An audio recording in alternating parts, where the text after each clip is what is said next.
bud. How are you? What's up, man? Okay, cool. We're here. We're here.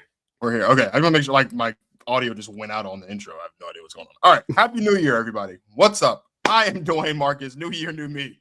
And welcome to Protect Our Queens, presented by Basketball Society. With me, as always, my brother in Christ, my partner in women's basketball crime, Martin Sories. Here we are, 2026.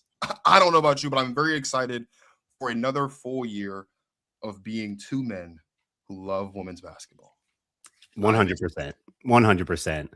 And we've had we've brought some other good men here onto the team 100%. As of late, onto the Protect Our Queens team that people have been seeing a little bit more of. But yeah, another great year of women's basketball to look forward to. Women's basketball is booming, and we've got some good topics to get to tonight. Want to say real quick before we get into it, couple shout outs to do real quick, I think, before we get into tonight's show. First and foremost, want to say happy birthday to one of the greatest of all time, my big sister, Cappy Pondexter. And she's a huge reason why I'm even in this women's basketball thing. So, Rutgers legend, WNBA legend. Happy birthday to my big sis. I also want to shout out the NYU women's basketball team, Marcus. They have won, 73 games in a row. They haven't lost a game since March of 2023. They apparently they are the UConn of Division III women's basketball. Another UConn on our hands. They've won back-to-back Division III national championships. I mean, dominance. I hadn't even heard about this until today, until I saw the post in social media. But 73 game win streak. My God, what is going on over there? What is in the water? And that's crazy. Something special at NYU up there, man. Yeah. Something special going on. Yeah, man. I mean, look, again, this has been, last year was great. Like 2025 was a great year for women's basketball. Like you said, women's basketball is booming. Last year was great. We got so many great moments, so many great things. I think 2026 is going to be that much better. And as Martin alluded to, we do have we got a pretty good show for you guys today. Some pretty interesting topics. We're going to talk about Unrivaled. First night of Unrivaled was on Monday, so we're very excited to jump into that. We're also going to talk about Flau'jae Johnson, kind of rehash a conversation we had a little bit ago. We were talking about whether or not LSU could win themselves a national championship. Flau'jae had a game the other day that was not so great. It looks like her future may is kind of up in the air right now, and so definitely some things to talk about. And then we got to talk about Hannah Hidalgo.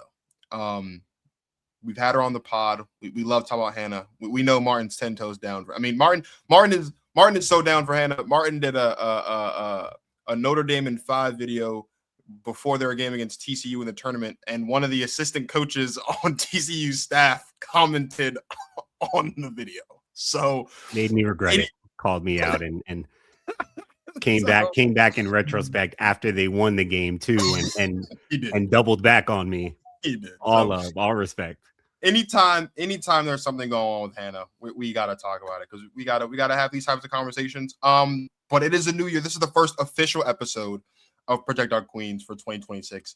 Our guy Dan, one of those men who love women's basketball, who has joined the Protect Our Queens family. He and I did last Saturday. We did an episode where we just kind of recapped the Maryland-Illinois game that was on New Year's Day, and called it the Protect Our Queen Showcase. Unfortunately, Maryland lost that game, but it's okay. It was a good game. It's okay. So if you haven't seen that episode, really good conversation with me and Dan, so please check that out on the channel, but not until you finish watching this episode, because it's going to be a good one. Martin Sories, are you ready for the first time in 2026 to hit the intro and get the show started? Let's go, man. Let's go. Protect our queens. Do you practice this? Was this spur of the moment? They put the ether beat on this. I started paying attention to women's basketball in a way that I never had before. Now, crossover, she has all that in her bag. I just think that Paige is more well-rounded on both sides of the ball. It's all about her feel for the game, bro. All of these girls seem like a WA guy that got a turnaround fade in the paint. We don't need 7 games. We didn't need 6 games. We didn't need 5 games. 4. Unrivaled night 1. We're blessed with some good ball the other night. Some really good ball, some really good performances the other night. So much to talk about, so much to unpack. I'll let you kind of lead the way here. What were some things that you like noticing, picked up on, things you're looking forward to as the season progress based on what we saw that first night of the 2026 season? I know it's been said a lot by people who are watching Unrivaled and covering Unrivaled and talking about Unrivaled, but I just want to really get out of my system and just say this to anyone who is wondering about Unrivaled and maybe hasn't watched yet or is wondering about it. This format, I almost forgot how entertaining this format is. And I think this season has a lot of excitement with new players like Paige and others who didn't play last season, who are playing this season, added a couple new clubs, a couple new roster mix-ups and shakeups. I think the season is going to be really interesting with the diversity of the rosters. But I'm telling you, Marcus, this 3-on-3 semi-full court format is the WNBA as we know. I mean, did you hear Paige's remarks after their game? She said it on the broadcast. This is more physical than the WNBA. And obviously it's mainly because of the format, because these are all WNBA players. So we know when it's 5-on-5 real WNBA basketball, that's super physical. We've known that. She says this is more physical, and I believe her, because watching these games, man, listen, obviously I've played basketball all my life. I've played 3-on-3, 2-on-2. I've done it all. I just know from experience how hard 3-on-3 is. And in a semi full court setting, like, bro, that game with Breeze against whoever, Natasha Cloud's team, Phantom, Natasha Cloud picking up Paige full court in her grill, in her chest, making her work for it. Like, and to be able to see it right now in January, months ahead of the WNBA season, it's like a preview to see where players are physically, where they are with their games. And so it's just, there's so many things about it that just make this league and this product so dope. Even just the branding, right? The arena, the colors, the branding of the clubs. Like, and I know, like, again, I know this has all been said and people who are following Unrivaled know this stuff, but I'm just something about watching night one again. I think the excitement of Paige, Chelsea Gray goes for 35 in her first game. Rose is looking like they could go back to back because they just look that good. I was just reminded of just how entertaining this style of basketball is, man. Yeah, I mean, I think for me, like I said this to you when we like react to the rosters. Like, I thought the one thing I was looking for on night one is like, who were those players that were gonna kind of come out and show that they're really taking this seriously, right? Not that there are players in Unrivaled who aren't taking it seriously. That's not what I'm suggesting. But just like last year, we saw like Ray Burrell and like Azari Stevens as like two players who like really played really, really well during the Unrivaled season. And then it translated into the WNBA season, right? With like some of the things we picked up on. Angel Reese got some one-on-one time with Lisa Leslie while she was in Unrivaled last year. We saw some of like that work with Lisa Leslie translate. So I was like, that was the big thing for me. It's like, which players do I think, or like which players are looking like they're really gonna like take this Unrivaled time and like really work on something specific or work on their game overall and like have it translate into and after one night in small sample size, I know, but there are a couple players that I'm not just excited for the rest of the Unrivaled season. I'm excited to get them back into the WNBA to see how they're able to get these improvements transferred over. The big name obviously is Dom Malunga. I mean, you talked about that Breeze team where you reacted to the roster, just like how, I mean, you posted a reel about it like an hour or so ago before the show, like how young that roster is. A player like Dom Malunga, the youngest roster, I'm pretty sure they said. The youngest roster in the league. You got Paige, Kate Martin, Cam Brink is on that roster. Rakia Jackson's on that roster. And, of course, Dom Malunga. Like, that's a really young team. And for a player like Dom, who came into the W really, really raw, I mean, she had, like, her big, like, coming out party, I guess, if you like that 11-minute stretch at the end of that Aces game during the playoffs for the Storm. And she kind of really turned the tide for the Storm during the end of that game, too. I'm excited to see how she's going to get better during Unrivaled and how that's going to translate to the WNBA. You know, I have always, for as long as I have been watching the WNBA basketball, from the moment she arrived to the WNBA, I've always had a soft spot for Shakira Austin.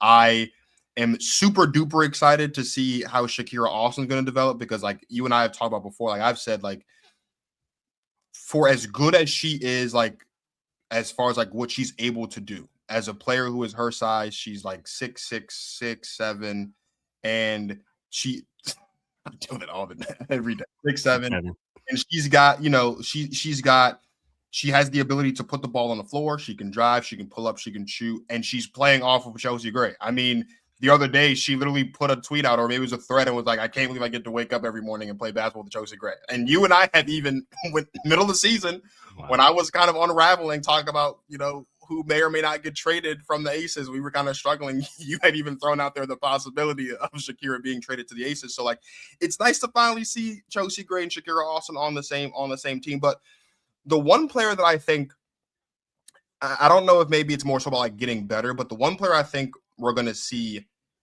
get a lot more love and a lot more respect, I think, in this setting is Marina Mabrey.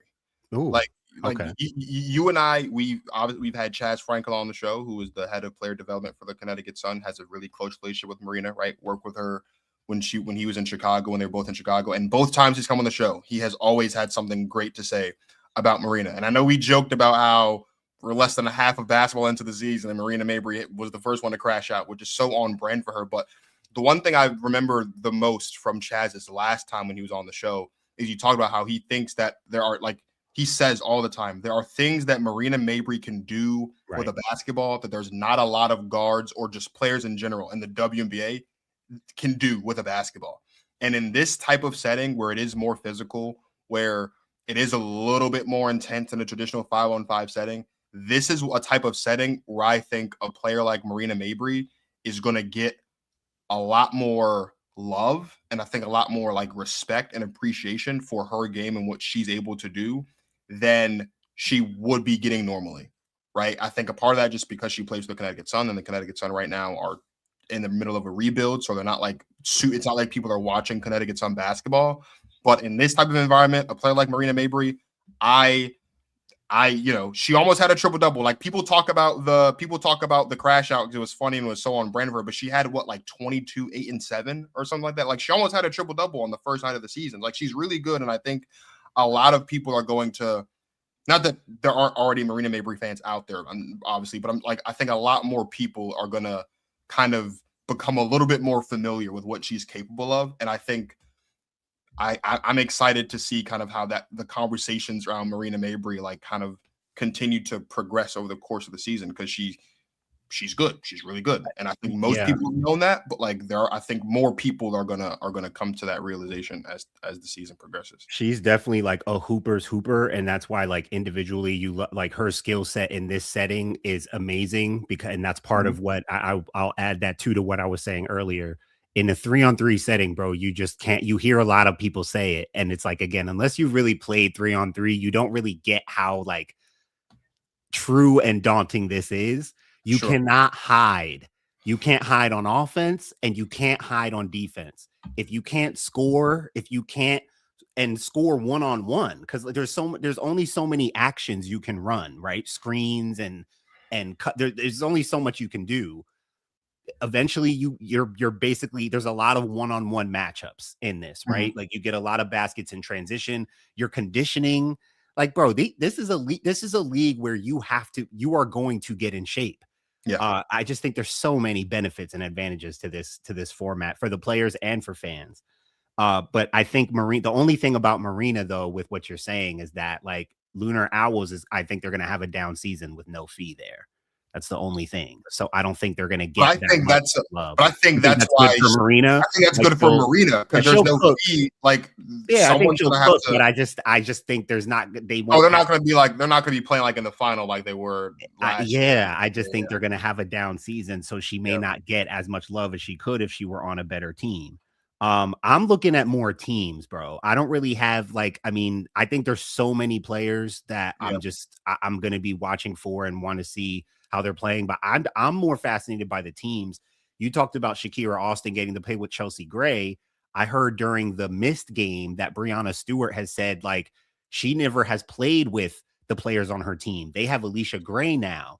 So the Mist are definitely one of my sleepers. So you got Stewie, Alicia Gray, Veronica Burton.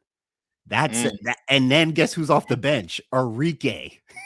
Like, yo, that team that team is going to be serious and very competitive. And I had heard when they were talking about the broadcast, talking during the broadcast about the team, they said Breanna Stewart had mentioned like she's never played with any of these players before, like maybe in an all-star game or something, but she's very excited because I guess she never played with Alicia Gray. She's never played with Arike. The Mist, I think, are going to be probably my sleeper team. My other sleeper team is easily the Laces because Alyssa Thomas, AT, and Jackie Young playing together. I mean, bro, honestly, they're 6. The Laces might have the best 6. You're talking AT, Jackie Young, and Brittany Sykes. Their next 3, Marcus, they go Jordan Canada, Maddie Segrist, and Naz Hillman. Like, that's a 6, bro. That's a heavy 6. No, it is. To circle back to your team, Rose, I love that Shakira is there with them this year. I think she was on Lunar Owls last year. So she moved. What makes that even more dangerous is Azare, bro. I feel like Azare is going to continue to be one of those players and big stories out of Unrivaled. She's another one who last season we saw like she was in the one-on-one final against Fee. She lost, but like she was there for a reason. And then we saw her development translate into the WNBA season with the Sparks. She looked great in night 1. She did like that much better. Like she looks to me, she was looking even smoother. I saw her come up for a couple pull-up threes. Like she's like even more of a versatile, rangy forward than even a Shakira. Like she's more of a Azare, I would say, is more of a not so much a dual forward, but probably a hybrid post where Shakira is kind of more of a traditional center. Not that she's not versatile, but she's more of like the traditional center than an Azare. So I mean, Rose, man, and they played that first game without Kalia Copper. Yeah, Rose, man, they with Chelsea, and again in this format, certain players just look really good. That just look like maybe even better than they're looking 5-on-5. Chelsea Gray is one of them because she just manipulates the game at such a level offensively. Like it's almost unfair. The other one, I know we got a little thing on Paige to kind of react to. Paige looked really good. Now, Paige, she was taking bump. Like I said, she had Natasha Cloud on her all game. And then guess who came off the bench headhunting her? Tiffany Hayes. Like it was really fun to watch Paige navigate that physicality, have to lead her team. But man, I mean, I know everyone talks about Paige's mid-range, but I've always been on the thing since college with Paige in that she hunts shots in areas where most players don't. It's not just the mid-range, it's like the leaners, it's the bump fades. It's like from any spot, her ability to just stop and kind of just rise up right into that pull-up. Like, man, she's just so good. And in this setting, I think it's so much fun to watch. Yeah, I just want to say too, because I did want to say something about Paige, but Hive's roster as well. I think that to me is the team that I'm like. I gotta see more. And it's not even I don't even think it's the roster because it's Sanaya Rivers, Sonia Citron, Ezzie Magbagor, Kelsey Mitchell, Monique Billings, and Atisha Heidemann. Like it's not like that 6 is like a daunting 6, but like. If Sonia and Sanaya and Kelsey Mitchell are on the floor at the same time, like that just oozes excitement to me. Like that is just something that I just and I don't know if there's really just because of the other teams. I don't know if there might ever be a time we would see all 3 of them on the floor at the same time consistently. I don't think so. But just like the 3 of them on the just 2 of them on the floor at the same time. Just would be super duper exciting for me to watch. Having Kelsey Mitchell and Unrivaled is just by her. I mean, her as an addition this season she's one of the best additions for sure. She's must watch. She's probably one of my early candidates for one-on-one champion. I don't know. What are you thinking? Fee's out of it. So any thoughts off the top of your head? You think Paige will be in there? Paige is going to win 100%. You think Paige will win it? You think so? I think Paige is going to win. I hope we get 2 guards. I hope to that point. I hope we get 2 guards this time. Maybe that'll be fun. Maybe. Like you have 2 forwards last year, so maybe we do get 2 guards this year. Kelsey versus Paige, or did we just predict the final? I don't know. I like that. I think Paige would win just for all the reasons that you just said. Like I think her ability to like her willingness, not even just her ability to, her willingness to go hunt for those types of shots that most people aren't looking for, I think in a one-on-one setting would be great. I mean, and the other thing too is like it's funny because when we were talking about like the one-on-one, like we were talking about like the players who we like just come to mind as like the best score. Like we had talked about like Enrique, we talked about Fee, obviously, because Fee was just on a completely different level. We talked about Stewie. Stewie got blanked in the first round by Aaliyah Edwards. You know what I mean? So like we could get another one of those scenarios where like a player that we like don't even expect to make it out of the first round or the second round just comes up and just flat out just like, I'm here. Like let's go get this money. Let's go win. That one-on-one tournament, I'm super excited for that. Bro, I'm really excited to see how they're going to put that bracket together. Like who they're going to have matched up with who. That's going to be super exciting. But the one thing I did want to say about Paige, and it seems like every other day now, Candace Parker says something that like gets the community riled up. I don't know how all of a sudden we just start hating on Candace Parker, but during the halftime, I don't remember which game. I would imagine it was the Breeze game, probably. Yeah. But during halftime of the Breeze game, Renee Montgomery, who was on the panel along with Candace Parker, and I can't think of the third person that's at the table. Forgive me, but Renee Montgomery had basically said that was giving Paige her props, saying that Paige was playing defense out there, and saying that she was looking like a true two-way player. And Candace Parker flat out she was like, "Whoa!" And she was like, "Whoa!" Like she's not a two-way player. Or at least she's not a two-way player yet, essentially is what Candace Parker was saying. Like, I think she's saying she's not an elite two-way player. Right, like she's not, because she threw out like Kawhi Leonard and Paul George's name. So she was saying that she's not an elite two-way player. Candace was kind of like, I think Candace was trying to say like she's a two-way player, but don't make it seem like she's an elite. She's elite on both ends just yet. Which I don't think that there's nothing wrong with what Candace Parker said. I don't think, right? And I said to you when we were talking about earlier, I was like, this is the Angel Reese thing all over again, right? When Candace Parker's list, when she tiered up players and she put Angel in that C tier and people just went, and I think it reminded me of two things. I think the first thing is, I think one of the things that I think we're still, because as you said, women's basketball, the business of women's basketball is booming. I think as we continue on this upward trajectory and more people are tuning into women's basketball, I think more and more we kind of have to just like remember that there are some people who are, which is the case with all sports, right, who are stands of specific players, and like the first time they hear something that doesn't sound like something that lines up with their line of thinking, it automatically comes off as a little disrespectful. I think if you take away Candace's initial like whoa reaction and just like listen to what Candace is saying, I think most people would agree with what Candace Parker is saying. Because I have even said to you, I think Paige is a pretty good defender. I don't think Paige is like the best defender on the planet, obviously, but Paige Beckers is a pretty good defensive basketball player, right? Would I just like send Paige out there to go head up with like a Fee or Asia lockdown? Like I wouldn't do that. She's locked down yet. No, she's not a lockdown defender. Right, but would I trust Paige Beckers on the like? If she was on an island by herself on the perimeter, would I trust that Paige Beckers could handle her own defensively? Absolutely. I think it depends on who it's against, but I feel you. Against most players in the WNBA or and even in this setting, I would trust Paige. It does depend on who it's against. I do agree with you.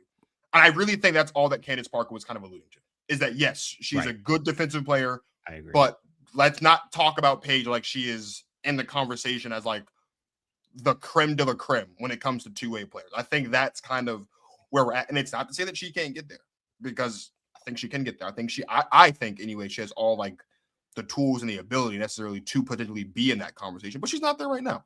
And that's okay.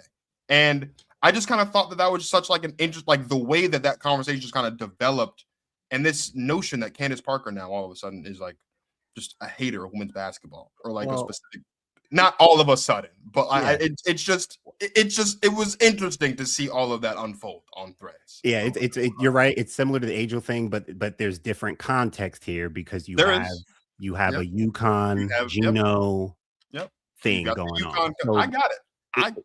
The UConn people are the main ones going at Candace for this thing, because they feel like she's just not. And listen, the ones who are that passionate, they pull up older clips and other receipts of like, well, look at when she said this about Paige, and look at how. I'm just gonna say this for myself on the record. Candace Parker has absolutely no reason to be hating on or throwing slights. This more so reminds me going back to the Cheryl Swoops thing. She has no agenda of hating on UConn players and not giving them their just due. Candace Parker knows full well how great and amazing Paige Beckers is as a basketball player. And just because she didn't lay down and accept Renee's however she worded it, as far as Paige being like a top tier two-way player, just because she got a little nuanced and nitpicked a little bit and gave her analysis and her opinion, as you mentioned, is pretty much lined up with fact. So there's no reason to think that Candace Parker has, even if we know that she has this beef with Gino and there's the Tennessee UConn thing, we know that a lot of people who are non-UConn people like to take pride in taking shots at UConn people. Like that's kind of a, it's just that thing in sports. That's kind of a, it's like a sports thing. But that's not what's happening. That's not what happened in that clip. I don't think Candace Parker will ever be going out of her way to slight players just because they went to UConn and just because of her thing with Gino. I think Candace Parker loves the game of basketball too much to even be occupied with that kind of agenda. She's an all-time great. So everything she says isn't going to be right or fact or whatever. You don't have to agree with her, but I just think that's silly and foolish. And I do agree with you that now the one thing I would disagree on, and this could turn into maybe a longer conversation at another point in terms of Paige, but I think the only thing that's keeping Paige from becoming that kind of lockdown defender and being a legit matchup defensively against any guard is foot speed. I mean, I think without Candace having to say it, one of the things that would limit her as a defender, as a guard, is foot speed. Like when I said to you, like, it depends on who it is. Her on an island against Kelsey Mitchell, sure, I don't think she's going to hold up. I mean, and that's most people. Kelsey Mitchell is like the fastest player in the league. Yeah. But again, I do understand what you're saying. Quick guards in general. Now she makes up for, every guard, even a small quick guard. I'm not saying just any small quick guard is going to cause it. She can't guard them because she makes up for that with her length, with her instincts. Right. So that's part of what does make her a really good defender. But the one area where I'd say she has a weakness as a guard defender would be foot speed. So I think without Candace getting that detailed into it, I would say that's where you would take a step back and objectively say, okay, like that's one thing that doesn't make her like a legit elite lockdown two-way basketball player just yet. Yeah, for sure. That makes sense. And I do agree. Yeah. I had just the real quick last thing on Unrivaled, because I think you mentioned Stewie and how she got washed in the one-on-one tournament last year. I think Stewie and AT are two players I'm looking at that might play with a chip on their shoulder and have something to prove. Stewie, because of how she got washed by a youngin in the one-on-one last year, and her team didn't even advance. And then her partner in the league, Fee, won one-on-one, and her team won the championship. So season 1 went to Fee. Yeah. It's time for Stewie to make her mark in her own league this year, right? Point. So, and she's got a better team. And she got washed in the one-on-one. Stewie's got to have a good showing. She got blanked. Alyssa Thomas, she got blanked in the finals. She got blanked in the WNBA by one of her own teammates, Jackie Young. So, and I told you I think the laces are going to be really tough. If they're all healthy and that 6 is really dangerous. I'm really looking at AT as having something to prove. I did want to shout out Phantom real quick too. Even though Breeze beat them, I thought Kelsey Plum just wasn't hitting shots. I think Kelsey Plum's going to have some heaters in Unrivaled this season. But they have KP, Aaliyah Boston, Natasha Cloud. They're supposed to have Satu, but I think she's out for right now. She's still out dealing with her concussion. They've got Kiki, Tiffany Hayes. Like, Phantom is going to be a tough team, especially if they're hitting shots. Kiki's going to dunk in Unrivaled before the season's over. You think so? You would think her before Dom Malunga? Hey, look, no disrespect to Dom Malunga. I know Kiki has the two hands. When they posted, Phantom posted like it's like one of her workouts. It was like during one of the workouts, Kiki got up. I was like, oh yeah, Kiki, I think Kiki's gonna. No, I've seen it. She does. Maybe have not before. I don't. Maybe not before. Like Dom will probably try to get a dunk get off. a bang out. Yeah, she's gonna get She's a gonna. bang. But I can see her getting a 1 foot, 1 hand, like a for sure. flush, Dom will give us probably like a much more athletic dunk just because of how tall she is, and you know but Kiki, I think Kiki's gonna dunk because BG pulled one out last season, so somebody has to dunk this year. I think BG kind of said that like somebody's got to do it. I think we're gonna see Dom get one, and Paige is gonna probably do whatever she can to make it happen at some point. Right. But I definitely think we're gonna get one from Kiki, and for Rakia Jackson's sake, I hope it's not against Breeze because we were all joking. She's been running from dunks like the plague. She's been running from Dom, and Dom's on her team, so she doesn't have to worry about getting dunked on Dom. But that doesn't mean she won't get dunked on by Kiki. So I just Cam is also on her team, and Cam Brink can also dunk. See, Rakia Jackson got Rakia Jackson. She's got 2 dunkers on her team, so she doesn't. But you know, I think we might get a dunk from Kiki. But let's switch gears now. Let's talk about a player who we are most likely actually going to see an Unrivaled in 2027, and that is Flau'jae Johnson. Before we do that, though, and get into that segment, let's take a quick break. Shout out to Basketball Society Protect Our Queens podcast, man. I want to talk about our female collegiate athletes. They don't get enough love, but we're going to give them the love here, okay? Flau'jae Johnson. Have you heard her music? This goes! I don't know if we're going to get in trouble for that copyright, something like that, but that's a vibe. That's just the beat. If they don't make it in the Final Four, she gonna be on somebody's stage rapping, okay? I've been seeing her on commercials and everything. I think she got like a tax practice or something like that with her finances or something. This is great. Flau'jae out here. The music go, and she got a couple joints. Gone, never home. Gone, never home. Gone, never home. Shout out our guy Dejan, and shout out of course Flau'jae Johnson. Shout out to you guys who are watching live and Protect Our Queens and in the comments and sharing the episodes. If you haven't already, send this link to a friend who loves women's basketball and let them know that Protect Our Queens is live right now on a Wednesday night. You know, it is the LSU conversations on this podcast. It's the college football, the college basketball season has started. Hold on. Can I just say, last week on our last episode of 2025, we didn't even get a chance to really enjoy that Flau'jae commercial spot from Dejan because my co-host Dwayne Marcus here was too busy yelling at me, screaming at me because I was berating him a bit about South Carolina, LSU, the February 14th matchup. It got kind of intense in here last week. Yeah, it did. It got a little spicy in there. That's for sure. And poor Dan was just sitting there. He didn't know. I'm sorry. He didn't know what to apologize. Man.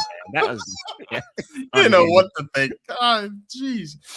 Well, I will say, to our credit, we've been doing this since September 2023. So for that to be the first time that either one of us really got like super amped up and out of character, I feel like that's a pretty good run. But we've had some interesting conversations about LSU over the course of this college basketball season. We had a conversation actually at the beginning of the season where we kind of talked about whether or not LSU could potentially compete for a national championship.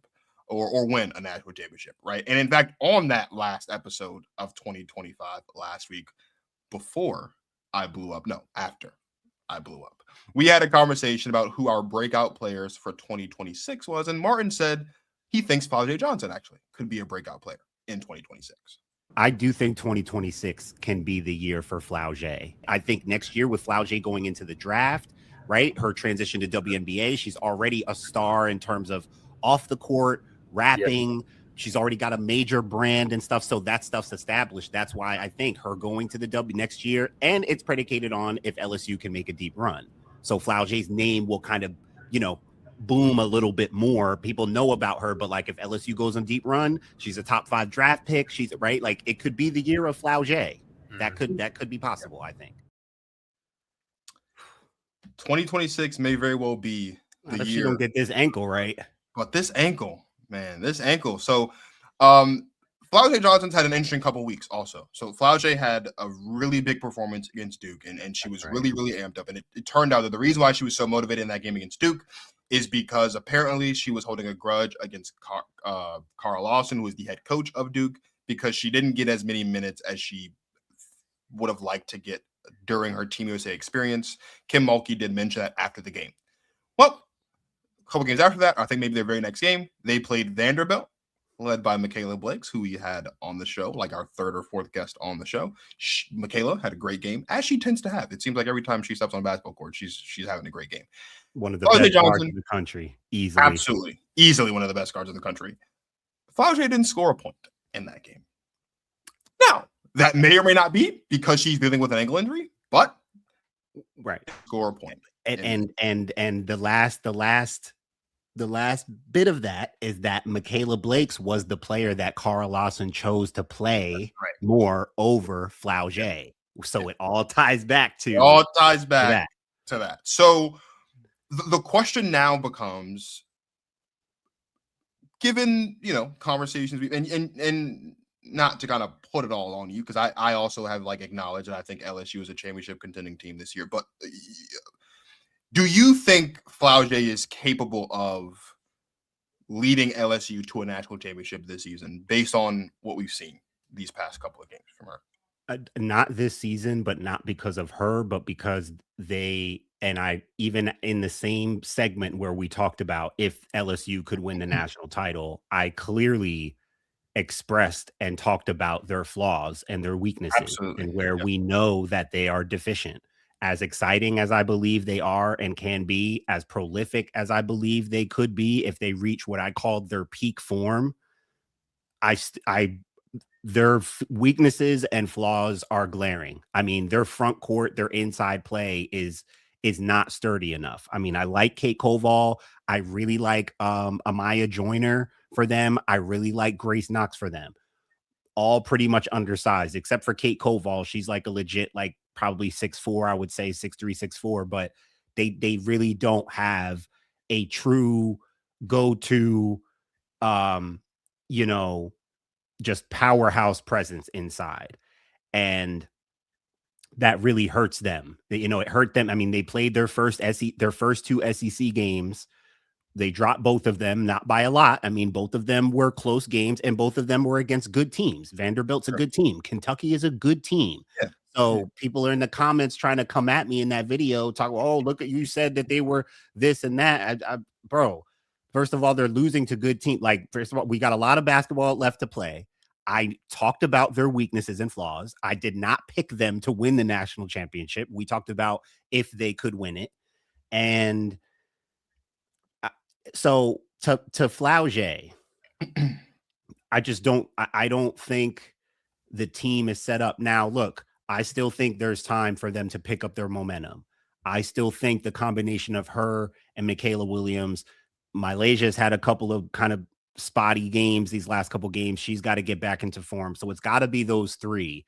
I think it's more about those three really leading them than really just Flau'jae. So I think highly enough of her, and I'm pretty sure you do too, to know that she can be one of the key members. I mean, we already saw her be a key member on a national championship team. Yeah. Can she lead this team? I say no, only because, not that she can't lead a team, a version of LSU, but I don't think she can lead this version. And as it stands today, with this ankle that Kim Mulkey just finally told us, because after the Vanderbilt game, Kim Mulkey was like, I'm not making excuses for her. She wouldn't want me to, because they asked her about the ankle thing. She's like, listen, I know it's 0 points, but she didn't give them anything on that. She's like, I'm not going to make excuses for Flau'jae. She wouldn't want me to. But clearly that was a thing, because now she just told us the ankle is swollen. They're expecting her to try to play against Georgia on Thursday, but they're also kind of preparing for her to be not be there. Yeah. So based on circumstances right now, I'm a little iffy on if she can do it at full strength, at full health. I fully believe that Flau'jae can be one of the leaders to lead LSU to a title, but I think they just have, they have real concerns and flaws. Yeah, I mean, I think even just beyond that, I think there's two things you have to remember. I think the first thing you have to remember is number one, Flau'jae Johnson individually, I don't think there's anyone in their right mind who would think that Flau'jae by herself in any scenario is a player that is capable of being the absolute best player on a championship team. And I legitimately mean that as respectfully as possible. You know what I mean? No, I get what you're saying. And when we would like, so in a perfect scenario, and I think the most perfect championship scenario that Flau'jae Johnson has been in, obviously, was her freshman year when they won a national championship, right? She was not the best player on that team. We know that's that. Right. Angel Reese was the best player on that team. One thing that always comes up with this national championship run that Angel Reese had back when they won the championship is people love to talk about how Angel Reese wasn't leading the team in scoring every single game of their championship run, including the championship game. She was like the third or fourth highest scorer on the team, which is 100% true. But think about what Angel did throughout the course of that season. Yeah. She set a double-double record. She recorded the first 25-25 game, I think, ever, or at least the first one in a long time. Like, she was doing things along the way that clearly stamped herself as the best player on that team. Sure. It just so happened that there were so many other talented players on that team, which is what you need to win a championship, that got them to that point. Sure. Right. So even in the most perfect championship scenario, I don't think anyone actually thinks that Flau'jae Johnson is like the alpha on that type of team. LSU does not have a perfect roster, as you just alluded to. Like, they have clear flaws. Yeah. So when you're on a team, on a basketball team that does not have perfection from top to bottom, and especially when your roster is as lopsided as this one is, now, even if you are capable of being the best player on a perfect roster, you have to be even better on a flawed roster. Yeah. And I think that's where I'm at with Flau'jae. Flau'jae is obviously the best player on this team, but this roster is too flawed. I'm starting to. I think that I feel that way, but I'm telling you, Michaela Williams she's playing like she wants that role. Michaela Williams at times looks like she's the best player, and that's just the nature of her being that good. But I mean, I'm with you on Flau'jae is the best all around player on this team. Because I'm thinking, like, on a team like this, when you got three really great guards, dynamic guards, we've talked about that ad nauseum, right? But you also have a front court that leaves a lot to be desired, for lack of a better term, right? One of those three guards has to be able to ascend to a level of greatness that transcends their front court struggles. Yeah, go a bit nuclear. Go a bit nuclear. Yeah. And that's why I think Michaela has more nuclear potential than Flau'jae, at least as a scorer. Yeah. That's exactly what I would say. The only player that I have seen, and maybe you could, the only player I've seen there's only two players in the last 2-3 years at the guard spot that has shown that they have what it takes to reach a level of nuclear offense that can transcend whatever deficiencies their team has. Caitlin Clark, Juju Watkins. Yeah. And Flau'jae, as good of a player as I think she is, I think she is going to be a top 5 player off the board in the draft in a couple months. I think she would deserve it. I think whatever team she goes to will be lucky to have her. And I think she can be very impactful right away, and in short order will be discussed potentially as one of the best two-way wing players in the league. I think that is possible. All that being said, from a strictly scoring standpoint, she is not Caitlin Clark. She is not Juju Watkins. Yeah. That is, I think, the piece that's missing. So I don't think it's a matter of she can't do it because she herself isn't good. I think she can't do it because I think what we're seeing, because they're finally getting into conference play, which is what we were all waiting for, because we all talked about how their non-con schedule just left a lot to be desired, even in that regard, right? Their toughest game this season before these two losses was against Duke, and that wasn't even a tough game after the first 10 minutes of the game. They woke up and snapped them by almost 20. Yeah. So now that they're playing, I mean, Kentucky is ranked 11th. I think Vanderbilt is ranked 12 or 13. They have 2 games against Texas, right? And this is before they play. In fact, their next game is against Georgia, the game they might miss. They have Texas after that. Then they have Oklahoma, right? Ooh. And they have to play Texas early in February again. Then they play Auburn, and then they have All South after Carolina. fourth. Wow. So it's like it's not like their flaws. Yeah, flaws don't show when you're playing Alcorn State in Morgan State. Right. And if they are, and if you do have flaws, they're not going to show that much when you're beating teams by 40, 50 points. Yeah. When you're playing in the SEC, and we're talking about all these teams who have size. Yeah. This is where if you're flawed, if you are flawed in your front court in the SEC, it's going to show up. And I think that's what we're seeing. Flau'jae Johnson is 100%. She's one of the best players in the country. She's capable of being the best player on a championship team. She's not capable of being the level. I don't think she's able to get to the level of greatness she needs to get to lead this LSU team to a championship.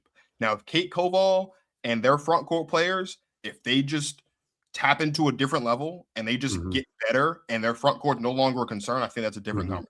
But right now, I would still, as I said to you before we had this news conversation, I still think the size of UConn, the size of Texas, and the size of South Carolina, even though, yes, I did say I think they were going to lose that game on February 14th in the tournament when it gets down to the nitty gritty, when it gets down to those winning moments, would be their undoing, because eventually you're going to have to find a way to stop all those forwards and all those bigs.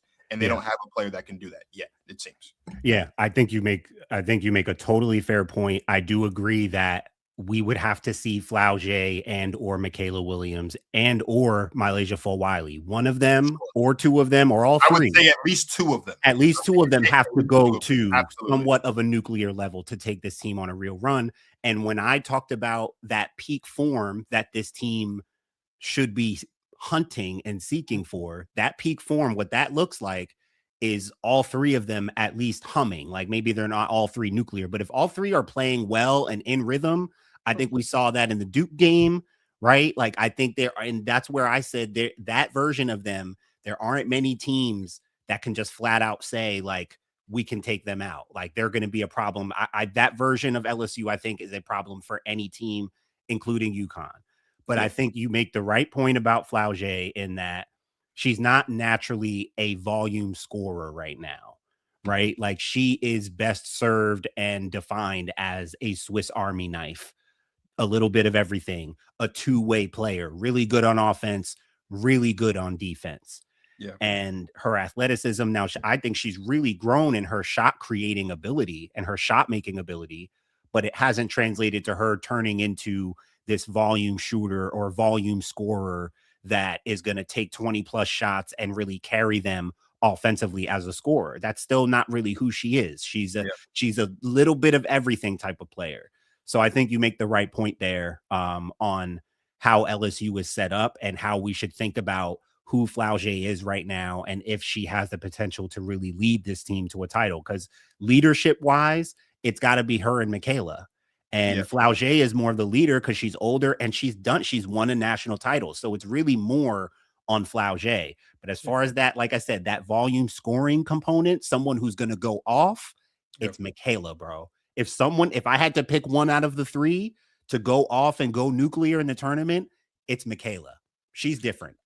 But I think even going back to the comparison you're making with KD and Kyrie and Harden, I think that even in a way is kind of where you look at you look at Flau'jae and you go like, obviously, like she's not a volume scorer. Like there will likely never be a game this season where she's taking 20 shots. And I would say if Flau'jae is taking 20 shots at any point between now and the time her collegiate career is over, I think something's gone wrong offensively. If that's I don't think that's necessarily. I don't know if that's necessarily the case. I don't think I would be comfortable with Flau'jae taking 20 shots in a game. Really? I mean, it could be a game where she, Michaela's not hitting. I mean, it makes that's what I mean. That's what I mean. But that's what I mean when I'm saying like if that's the case, then that's not a good sign. Right. If I'm saying if Flau'jae is taking 20 shots, that means Michaela and or Mylasia. Got you. Yeah. Someth's not right with the two of them. If she's taking 20, you know what I mean? Like now, if she's taking 20 and they're like, if she's taking 20 and the two of them are also going off, that's only added bonus. Obviously. Sure. But I'm saying if I look up at any point and Flau'jae Johnson's taking 20 shots, my immediate thought, especially if I like just for some reason haven't watched the part of the game. My immediate thought is Michaela and or Mylasia either aren't in the game or aren't being effective in the game. But going back to the comparison to KD, Kyrie, and Harden, I think the thing that makes that interesting is like very similar to the three of them. You know, Flau'jae's won a championship, right? Just like KD had before they teamed up, right? Mylasia's won herself a championship, just like Kyrie had before the three of them were all together, right? Michaela, who I think you and I both agree is certainly the best scorer of the three, much like Harden, has not won a championship well, yet. KD is the best scorer of the three on their side. I mean, but No. I was saying Michaela is the best scorer of the three of them. Right. And I know, but you said, but we also agreed she was the Harden. Oh, sorry, I got you. Those two things are separate. Yeah, that's the only place where it was like we admitted, and we had said that too. We're like the only thing about that is like Michaela's really more of a KD than a Flau'jae. But Flau'jae, I didn't mean to say that. Yeah, I didn't mean to say James Harden was the best scorer of the three. I was just saying Michaela is the best scorer of the three of them. And we look at the three of KD, Kyrie, and Harden. And most people were like, we really like this because you have two players who won championships before. They know what it takes to get there. Yeah. You have three players together who should be able to play off each other well. And you've got two really good gifted scorers in KD and James Harden who can really take it to that next level. I think sorry, I don't. You don't think Kyrie's a gifted scorer too, right? Kyrie is Kyrie is a gifted scorer. I never looked at Kyrie as the one that I guess with those three, I guess out of the three of them, I will look at the two of them first before I look at Kyrie. Okay. Same way out of the three of Michaela, Mylasia, and Flau'jae, I'm looking at the M's first before I'm looking at Flau'jae to kind of take that next step. Not to say that she can't, just that's kind of, I guess, how my brain would kind of put them all together. I think Flau'jae needs to kind of lean a little bit more into the player that we were seeing emerge that sophomore year when LSU was trying to run it back. Like that player that was being a little bit more vocal on the floor, who had become a little bit more guarded defensively. She was taking more shots. Yeah, she was taking more shots, and like she's back in a scenario now where like last season it was just her and Michaela, and so she kind of had to do a little bit more. But you have two other players where I think deference is going to be a very important skill for Flau'jae when it comes to her leadership ability of like picking her spots, right? Paige last season on her way to a championship, she picked her spots. Paige playing alongside AZ Fudd and Sarah Strong. She picked her spots. She had learned the art of deference. Sometimes I'm going to go to AZ. Sometimes I'm going to go to Sarah because they are better in this matchup, or they're just better. They're rolling right now. We want to keep them that way. I think deference is going to be Flau'jae's best friend. If they can learn deference and they can figure out a way to avoid the size of South Carolina, Texas, and UConn as long as possible, who knows? Yeah. Who knows?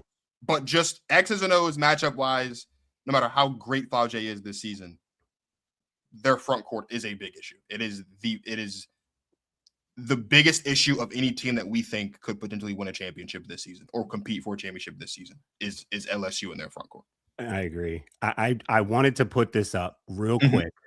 I saw this on Twitter. Hunter Cruz does a really good job of putting up a whole lot of good stuff on Twitter. Film, good notes. Yeah. I found this fascinating because there were a lot of conversations around Flau'jae these last few days with her having that game and things like that. I loved that she put this out here. The best and worst self-creating lottery level WNBA wing prospects since 2020, ranked by points per possession. And you see Flau'jae is at the top of a list with Ryan Howard, Sonia Citron, Rakia Jackson. The highest out of, and these are all these were all lottery level projected wings going into the WNBA since 2020. Flau'jae at 0.88 points per possession. She's almost always getting to the free throw line. That's pretty good. And that's pretty good. Highest field goal percentage there, 45%. So I don't want one game and one little stint to have people forgetting too much about like how special she really is. And we'll see how much more she can kick it up. We'll see. Hopefully she gets better with this ankle thing. I mean, they need her. If she's not 100%, LSU is certainly cooked. Their issues get fatal if she's not 100%. Even worse. But yeah, we both think she's totally special. But I think your points are totally fair. We're going to take another quick break, and we're going to come back and talk about Hannah Hidalgo before we wrap up for the night. Shout out to Basketball Society YouTube, Protect Our Queens podcast, man. Listen, I want to talk about our female collegiate athletes. I don't feel like they get enough rep as they need, okay? Hannah Hidalgo. First of all, Jersey.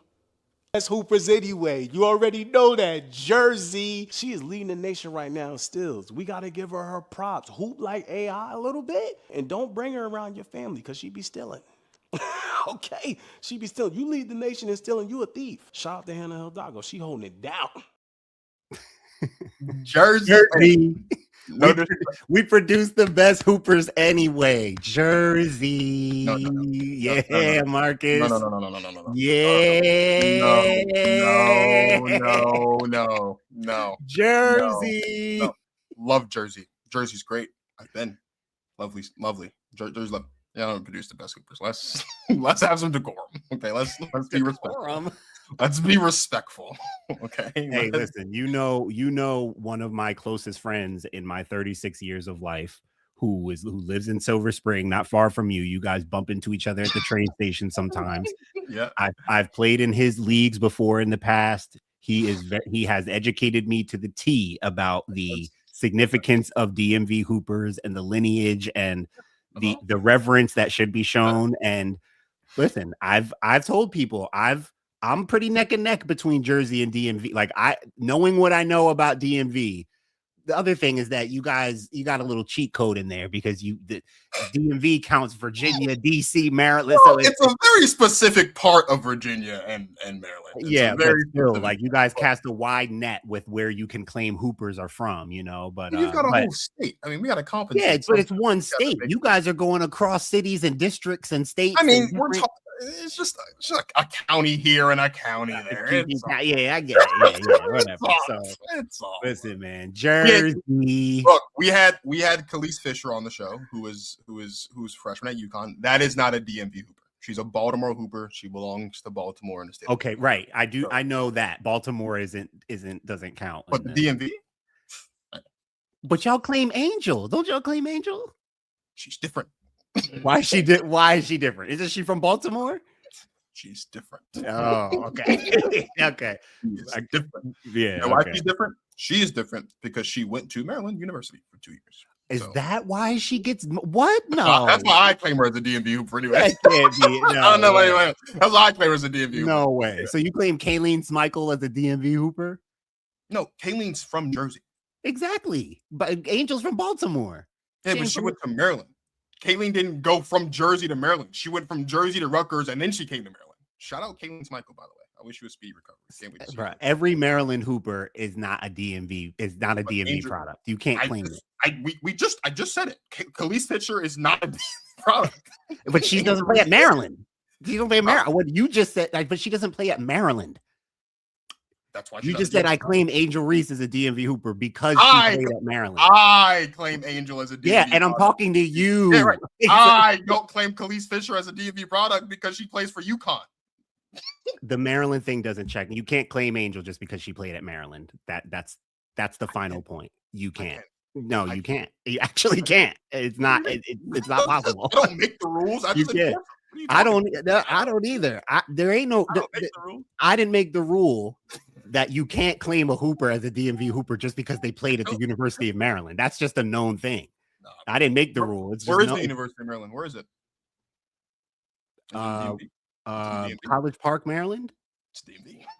I don't make the where rules. you play does not make you a you're not making sense. I don't make the rules, bro. I just enforce them. You really if you did, we'd be in a worse shape as a country than we already are.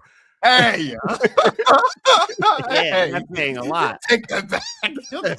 Please. I don't make the rules. I know. I just enforce them. I'm just telling you what the people told me, and I'm telling you. Jersey. No, we respect Jersey. We respect Jersey. Hopefully, in 2 weeks' time, I'll be in Jersey for the Coretta Scott King Classic. You know who is a DMV hooper that you can't deny? Who? You can't. We're gonna say Hannah. Easy, bud.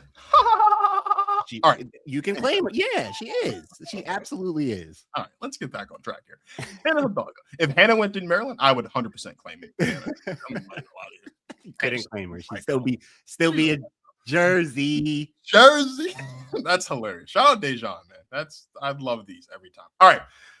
So the question becomes, should Hannah Hidalgo transfer from Notre Dame? And back when Olivia Miles announced that she was transferring from Notre Dame earlier or in the middle of around this time. No, not around this time. Around the middle of April. 2025. Yep, around April, right before the draft. Martin and I, we had an episode where we reacted to it.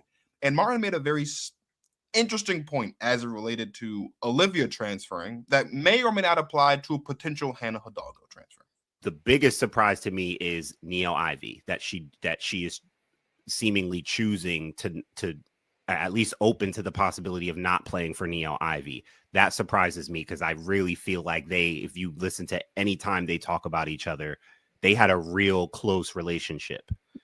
So unless there's something up with Ivy that we don't know about, you kind of start to look at Hannah, because the next biggest surprise of her not wanting to play for Notre Dame in her last year is that she's choosing or open to the possibility of not playing with Hannah. Now, Olivia Miles has been she's looked really good at TCU so far this year. Shout out to Olivia Miles.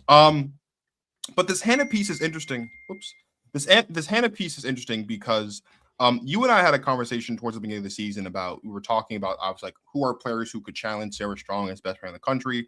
That kind of evolved into a conversation specifically around Hannah about whether or not she could be the best guard in the country. And something that you brought up is one thing that could help her in both of those arguments is essentially what she will be asked to do on a nightly basis because of the talent that is around her, right? And we have seen Hannah have some insane games, 44-16.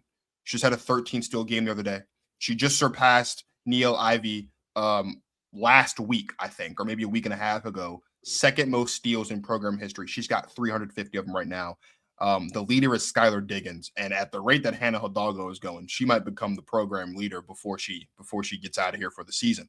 So, but at the crux of it, though, the conversation becomes: should Hannah Hidalgo transfer from Notre Dame? So I'm going to give you the floor here to kind of unpack your thinking, and I'll pick up wherever you leave off. Wait a second. Are you considering a Hannah Hidalgo transfer? Because you've got the Notre Dame shirt with the 3 and all that, and you're the biggest Hannah Hidalgo fan I know. So do you think, like, legitimately, do you think it's possible, or is just as like something in the back of your mind is like it may or may not happen depending on how the season's gone?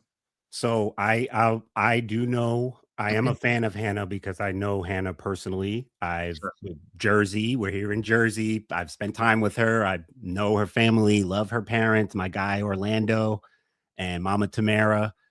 And I text Hannah pretty often. Like that's my girl. I know Hannah.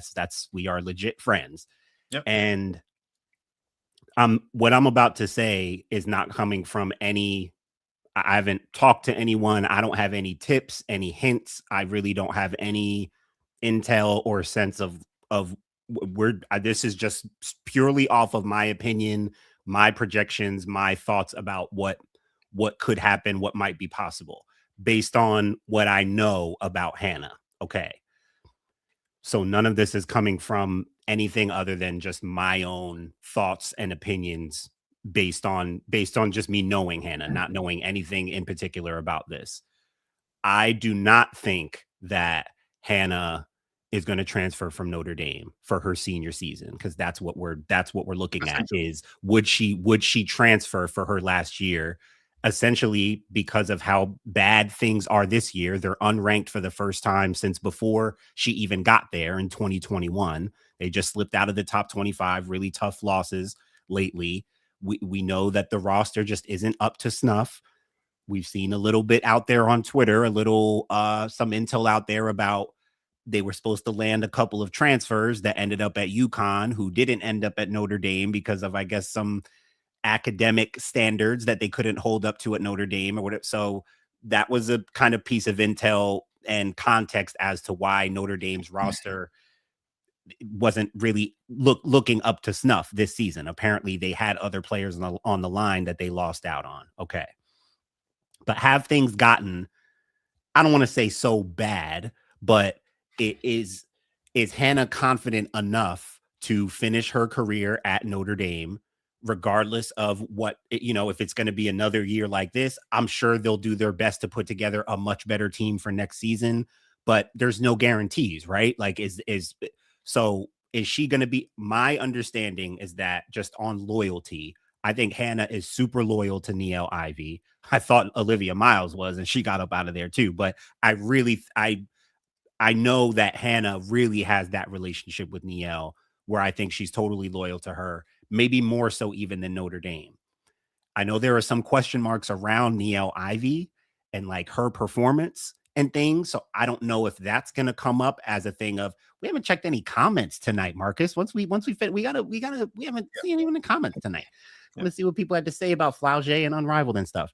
But if Niele Ivey, for some reason, is let go or ends up leaving, I could see Hannah going with her. I could see that because of her loyalty to Niele. If that's a possibility for next season, if Niele and Notre Dame are parting ways, again, I don't really see that happening. Not really. But if there's a big shakeup like that and somehow Niele is out of there, I could maybe see Hannah following her wherever she goes. All that being said, again, my prediction would be Hannah's not going anywhere. Niele's not going anywhere. Hannah's going to finish her career at Notre Dame as a legend, break even more records, have even more success. If the door is opened for a potential transfer for Hannah Hidalgo in her senior season, if she and her team feel like that's what they want to do for her last year, to go out with a bang, because one thing I do know about Hannah is that she's a winner and she wants to win at the highest level. The one team I would predict that I think would make a lot of sense, that will have a point guard graduating that is small and a defensive minded point guard who's really dynamic and capable, but she'll be out next season. A team that features one of Hannah Hidalgo's best friends, if you're paying attention to who she hangs out with during Team USA and on Instagram Live. If Hannah were to transfer from Notre Dame, I think she would go to the University of Texas and play with Madison Booker and win herself a national championship. And if Texas doesn't get it done this season, I would bet that Maddie being her close friend, and if things looking the way they are at Notre Dame, I would bet that they're going to do their best to try to make that pitch and see if they can make that happen. What are you trying to do to me? Just giving you my thoughts, brother. Oh my God. Okay. I actually would like to see Hannah Hidalgo and Maddie Booker on the same team, though. Whew. But just not in my conference. Not in my conference. Not in my conference. Not in my conference. It's interesting. Wait, okay, hold on. Wait a second. Hold on a second. So you're saying if Hannah transfers, you think she'd end up in Texas?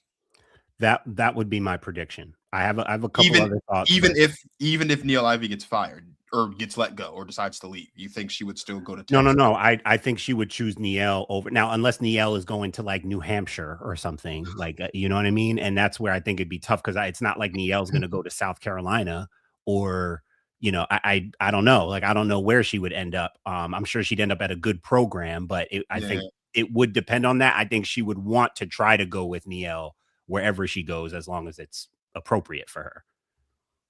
Okay.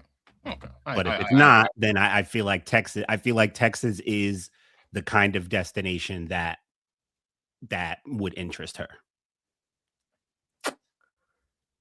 That's rare. I don't think I want to. I'm curious. I mean, I'm curious what you think. I mean, do you think she should? What do you think based on what? And it's honestly, it's not even just this season. It's again, I mean, losing Liv, right? Like, I mean, this season, all in all, has been a regression for the program. She's got 1 year left. You know, so I mean, what do you think is like? What would you think is best for her with 1 year left? I honestly do think it depends on kind of how the season ends. I'm being honest. I think this. I mean, I said when we talked about this, like at the beginning of the season, I talked about how this is a good opportunity for Hannah from the standpoint of just the situation that she's in because of how, like, okay, her freshman year she was there without Olivia Miles, right? Because Olivia Miles hurt, but she still had Sonia Citron right there with her, right? So she wasn't like truly by herself, right? Olivia Miles comes back.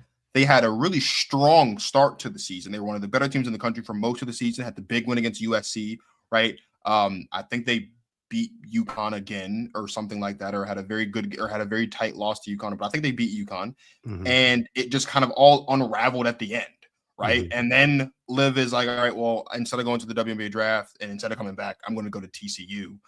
And now this year hasn't been great, but it's not like I don't imagine that there were super high hopes this year in Notre Dame. Like, I don't think – I would like to think that Hannah and Niele and, like, the powers that be at Notre Dame knew that this season would not be what they had last season or even what they had Hannah's freshman season. But I do think, like, the climax of this season looks like it's about to go off the rails. Where, like, they're not even – like, it looks like they're not going to be even on the tier that they were these last couple years, which is, at worst, a really, really, really good team with good players, with a really good coach who can maybe surprise a couple of big teams if they play really well and just the matchups fall. Like, that might not even be their reality this season. And I honestly just kind of think it depends on how the season unfolds. I think if they continue on this downward trajectory where things are just not going well and there's like not even a sliver of hope, yeah, I think Hannah's gone. I think Hannah's gone with or without Niele Ivey. Because to your point, Hannah wants to win. Hannah, I know you know this because you know Hannah, but the documentary that they did that Hannah was a part of, when it was like Hannah and I think Maddie and Juju or something like that. Juju and Flau'jae. Juju and Flau'jae, right? And she, like, one of the very first like solo confessionals she had, she was like, I love winning. And she was more like, than I hate losing, right? More than I hate losing, yeah. or something like that. And I'm like, oh, she's crazy. Okay.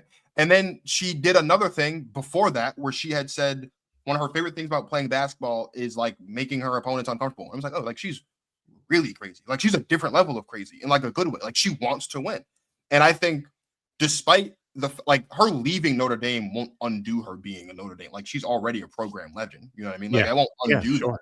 And I think, I mean, we had her on the show and she spoke highly of Niele Ivey. Like I think given how tight their relationship seems to be, like you said, if Hannah at the end of the season walked into Niele Ivey's office and said, I am super thankful for your belief in me, for your trust in me, for the relationship that we fostered these last 3 years, but I want to go somewhere else. I actually don't think Niele would blame her if she decided to do that. I don't think so. Now, maybe I'm giving Niele Ivey a little bit too much benefit of the doubt, but I mean, they have a relationship there. I don't think Niele would blame Hannah if Hannah decided I want to go somewhere else. She wouldn't. She's going to want the best for her because they have that relationship, but that doesn't mean she's not going to be devastated. And it might also lead to the end of her career. Like that would be devastating, bro. If she loses Hannah Hidalgo the year after she lost Olivia Miles, her job will be on the line. You understand that? But do you understand that? Well, hold on. But if Hannah decided to transfer from Notre Dame, are we saying Niele Ivey lost Hannah Hidalgo? She's the head coach, Marcus. But that doesn't mean she lost Hannah. It doesn't mean that she was the reason she left, but she's the head coach. She lost Olivia. I think if you're the head coach and the player leaves, you lost them. No matter if they left because of you. So you think Dawn lost Milasia? Yeah. Really? You don't think so that's interesting. Yeah. I'm not saying the transfer matters. I'm just saying on technicality, if you're the head coach and your player leave, you lost them. You didn't at some level, you didn't do enough to make them feel like they wanted to stay. Like you didn't push them out, but you lost them. I see what you're saying. Okay, I guess so. Then yeah, probably yeah, her job would be on the line. But I think like it's on her record. Bro. It is. No, it would be. The AD doesn't care if you guys were in love. I just wanted the best for her. If Nia Ivy walks into the Notre Dame athletic director's office and they ask her about Hannah, why do we lose? Well, I wanted the best for her. I don't hold it against her. All the stuff you said, they don't care about that. You lost her. You're responsible for that. Yeah, like I don't think I would view it that way, but I do understand what you're saying. Like I understand what you're saying. I do get the perspective. The coach gets the blame, whether it's validated or not. It's on the coach. That's part of her record now. If she loses her, I feel like I like the idea of Texas, like for all you said, just because of her relationship with Maddie Booker, and like I do think, personal biases aside, I do think it would be great for Maddie even to go from playing with Rory Harmon to playing with Hannah Hidalgo. God, and that'd be beautiful.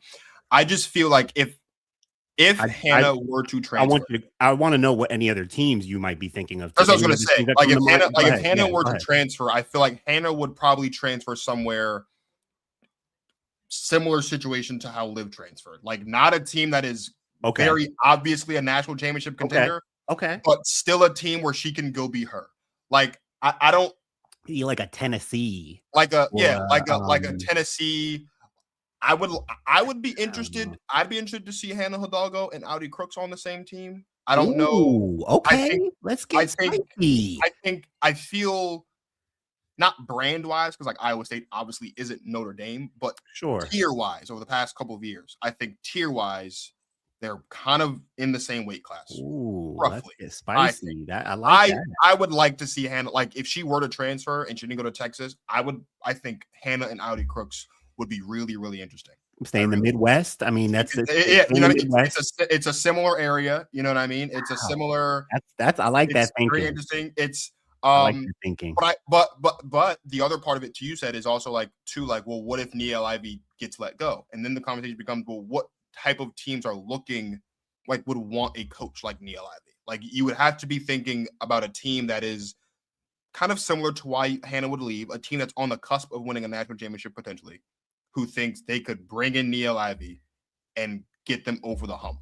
Because you would have to think because you're not just going to get Nia Ivy. It's like the delusional NBA thing. Like we trade for Bron, we draft Bronny, we get LeBron. Like except this is actually like you go hire Nia Ivy, you're probably going to get Hannah with you as well. Like I think maybe again, it depends on who you are. It depends on who you are. Maybe, and I'm not like super well versed in like the types of teams whose coach is on the hot seat, obviously, but like I'm sure there are 4 to 5 teams in the country who think that they are maybe a Hannah Hidalgo away from winning a championship, and maybe a Hannah and a Nia Ivy away from winning a national championship, and maybe they let their coach go if they really think that Nia Ivy is going to be out the door in Notre Dame. Like we see it happen all the time.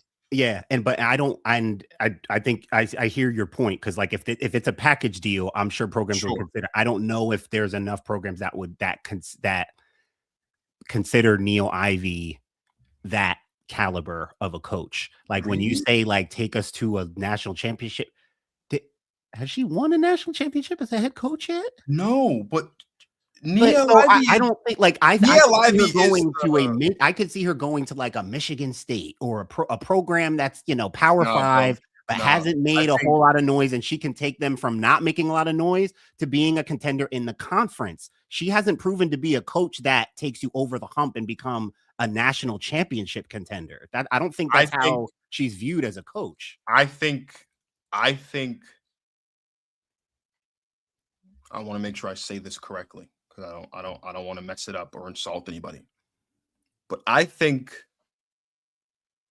Nia Ivy is like, we talked about Carl Lawson and how like we just like worried, like we felt, I mean, I said like Carl Lawson, I think just her reputation kind of puts her in conversations with coaches that she like her team isn't in. And I compared her to Brenda Freeze. I think I could be wrong. I could be the only person in America that thinks this way. I think Nia Ivy is in that tier of coaching. Like, now she's probably she's closer to Carl Lawson than she is to Brenda Freeze. I do acknowledge that, obviously, because Brenda Freeze has won a national championship. That I do understand, but I don't think because the team's not saying Niel is going to be the one that gets us to a national championship. The team is saying Hannah's going to get us to a national championship, and Niel can be, and Niel is going to be the coach that comes with her. I think I think that's the view. Yeah. The risk of that, obviously, though, is that you're getting Hannah for 1 year.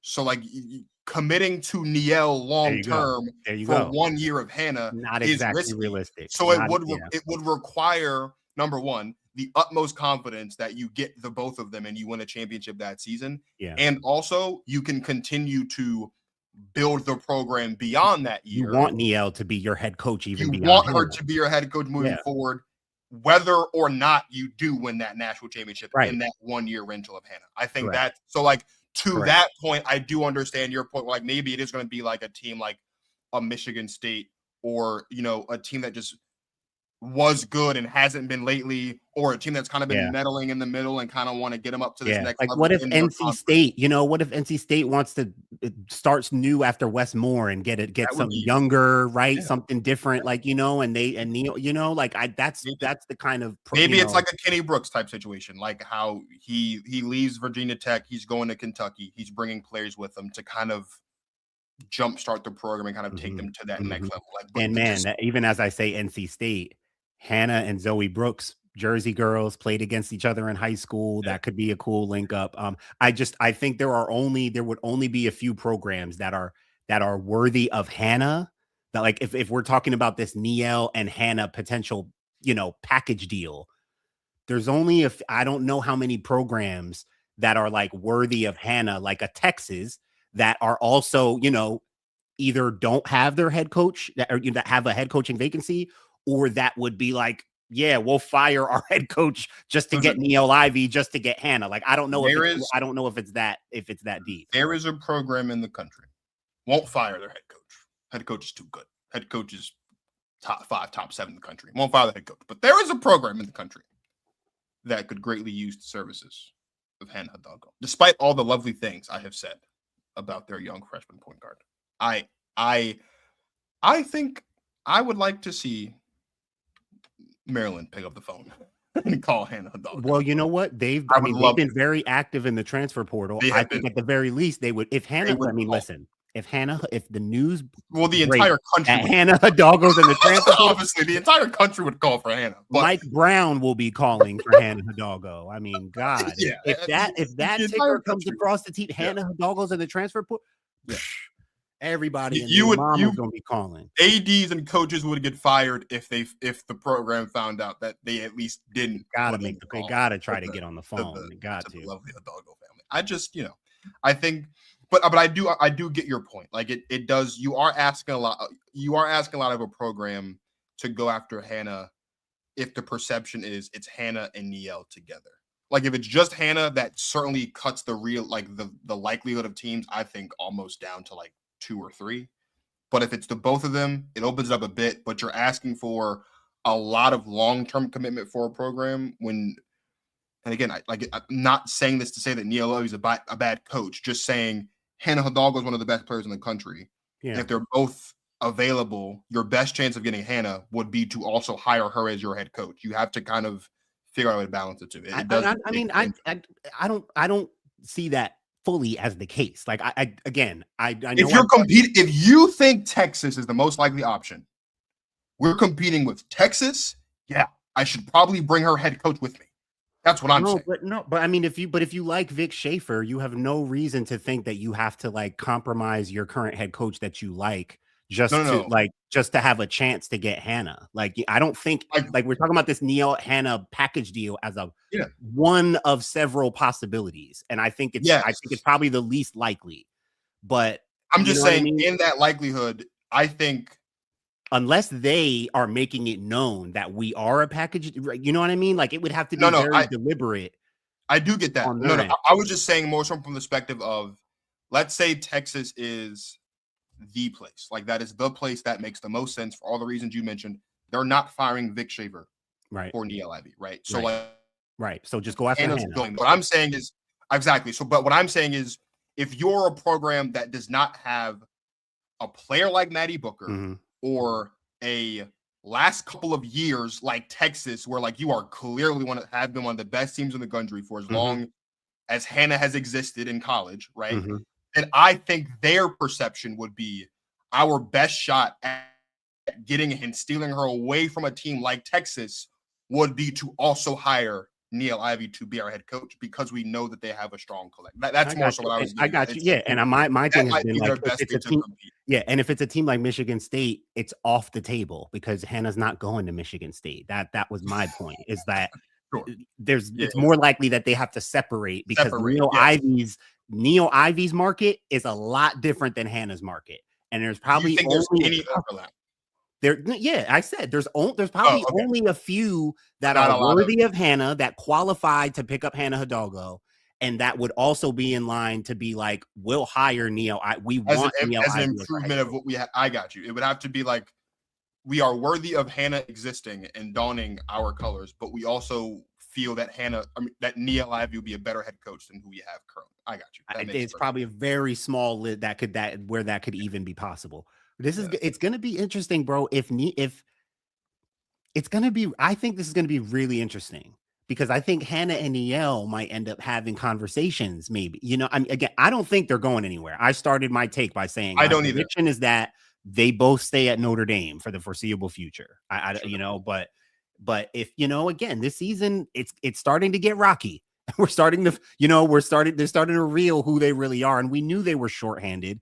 We knew we didn't have much expectations, but man, if it gets worse, if it's that bad, and there's not like hope for next season based on recruiting, right? You know what I mean? Like if they're not feeling confident that things can turn around next season, there may need to be, they may need to have some tough conversations, Niele and Hannah, about like, again, do they want to package together? Does Niele want to say to her, hey, like, I'm kind of ready to move on. I got a couple people I've talked to, a couple ADs who are saying they'd be, like, I don't know, man, they could be out there. NC State, I'm like, I don't know. Maybe just because I'm not crazy about Wes Moore, but I'm like, that program came to mind. I don't know. It could be very interesting, depending on how things go. Like you said, depending on how this season, on how the rest of the season goes. Yeah. I mean, let's hit the comments real quick before we get out of here. Let's see. Question from Jeremy. What has Neil Ivey done to prevent Notre Dame from taking the next step? As the UConn fan in me, I don't care to support. I don't care, but support the black woman coach. What are the flaws of her? Do you think there are any glaring flaws for her that come to mind for her as a coach? I've brought up before how I think there have been some conversations out there about her X's and O's, and there's been some critique about what she can really do with her X's and O's. Yeah, I mean, I'm not saying she's bad. I know what I've seen and haven't seen. I mean, their stuff doesn't blow me out of the water. Not that it has to, but I know that's one thing that has come up. And I mean, in terms of flaws, I mean, just generally, I think she's been to the Sweet 16 like 4 of the past 5 years, hasn't been past the Sweet 16. So I don't know if she's building up somewhat of a resume of kind of can't get over the hump. I think she's still early and young in her head coaching career. So again, as a Notre Dame legend herself, I think they'll give her runway. I think she's totally safe, but I do think there have been some question marks about what she can really do. Brian says Neil Ivey ain't getting fired with that recruiting class coming in. Notre Dame fires her. Those recruits. Yeah, I haven't seen the recruiting class yet for 2026. I don't know much about it yet. I just looked it up. They've got JC Abi is a 5-star recruit from Texas. She's a wing. Jenica Lewis is a 4-star guard. Isabel Ragone is a 4-star wing. Amari Biles, 4-star forward. Isabella Sangha, I think is how you say her name, 4-star forward. So it looks like they have, but they're not official recruits. Those are 5 verbal recruits that are coming to Notre Dame next year. And I haven't heard. We know they'll all be freshmen.